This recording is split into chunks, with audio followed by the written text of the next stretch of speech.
Hello friends, मैं हूं शिवम और हाल ही में मैंने अपने फैमिली मेंबर्स और फ्रेंड्स के साथ कुछ ऐसे स्कैम्स होते हुए देखे जिनमें उन्होंने हजारों रुपए गंवा दिए बस उन स्कैमर्स की बातों में आकर बेवकूफ बनकर। अक्सर जब भी हम स्कैम्स के बारे में सुनते हैं सुनकर लगता है कि सिर्फ अनपढ़ लोग या जिन लोगों के पास इतनी नॉलेज नहीं है वही लोग इन स्कैम्स के शिकार बनते होंगे।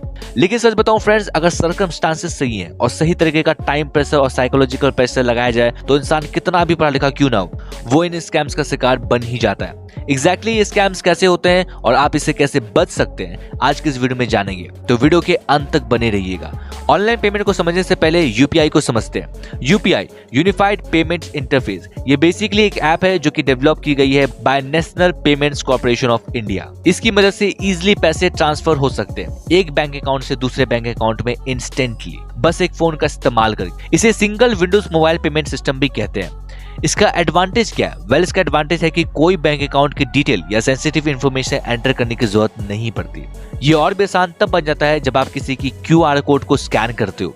24/7 ये काम करता है और कई सारी मेजर बैंक्स इसे सपोर्ट करती है। ऑनलाइन स्कैम के बारे में मैं बात करने जा रहा हूँ, इनमें कोई ना कोई थर्ड पार्टी ऐप इन्वॉल्व होता है, जैसे कि गूगल पे, फोन पे, पेटीएम, फ्रीचार्ज या मोबाइल क्विक। ये सारी एप्स यूपीआई को सपोर्ट करती है। इन एप्स को इस्तेमाल करने के लिए अक्सर आपको बैंक अकाउंट वेरीफाइड करवाना पड़ता है जिससे कि एक यूपीआई आईडी जनरेट हो सके। यूपीआई आईडी का इस्तेमाल आप इन एप्स के थ्रू ट्रांजैक्शन करने के लिए कर सकते हैं।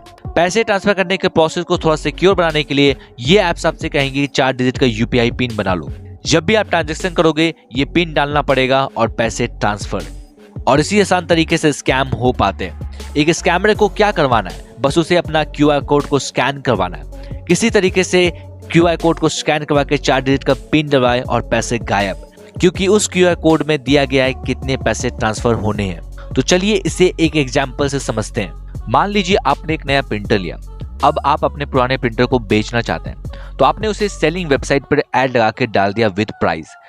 अब कुछ दिन के बाद आपके पास फोन आता है, मैं ये प्रिंटर खरीदना चाहता हूँ उसी प्राइस रेंज में, और आप खुश हो जाते हैं। वो कहता है कि मैं कल आकर प्रिंटर ले जाऊंगा लेकिन मैं पैसे अभी आपको एडवांस पेमेंट कर दूंगा। अब वो आपसे आपका पेटीएम नंबर मांगता है, वो आपको एक क्यूआर कोड भेजता है। जैसे ही आप उस क्यूआर कोड को स्कैन करते हैं आपके पास पे का ऑप्शन आ जाता है। फिर आप सोचते हैं कि ये ऑप्शन तो किसी को पैसे भेजने वक्त आता है।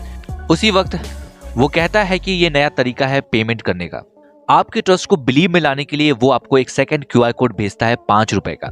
जैसे ही आप उस सेकंड क्यूआर कोड को स्कैन करते हैं आप उसे 5 रुपए दे देते हैं और इंस्टेंटली वो आपको 10 रुपए रिफंड कर देता है। तो आप सोचते हैं कि गया आया गया क्या हुआ पता नहीं, लेकिन फायदा हो गया। फिर आप उस 7000 वाले क्यूआर कोड को स्कैन कर लेते हो और अपना पिन डालकर उसे पैसे भेज देते हो और यहाँ आप स्कैम के शिकार हो जाते हो। अब बात आती है कि इनसे बचे कैसे। OTP means one time password, ये सिर्फ आपके लिए बना हुआ है ना कि किसी को बताने के लिए। सेकंड, अपने बैंक की फुल कार्ड डिटेल्स किसी के साथ शेयर ना करें, एक्सपायरी डेट और सीवीवी नंबर तक नहीं। अगर बैंक की तरफ से कॉल आती है वो कार्ड के लास्ट 4 डिजिट ही पूछ सकते हैं। एंड दी थर्ड वन जिसमें स्कैम्स ज्यादा हो रहे हैं, यूपीआई का इस्तेमाल आप तभी कीजिए जब आप किसी को पैसे ट्रांसफर कर रहे हो, ना कि किसी से लेने वक्त आपको यूपीआई का इस्तेमाल करना है। सो वीडियो इन्फॉर्मेटिव लगा तो लाइक करना मत भूलिएगा, अपने फैमिली मेंबर्स के साथ शेयर जरूर कर दीजिएगा। ऐसे वीडियोस के लिए मेरे चैनल को सब्सक्राइब जरूर कर दीजिएगा। मिलते हैं नेक्स्ट वीडियो में।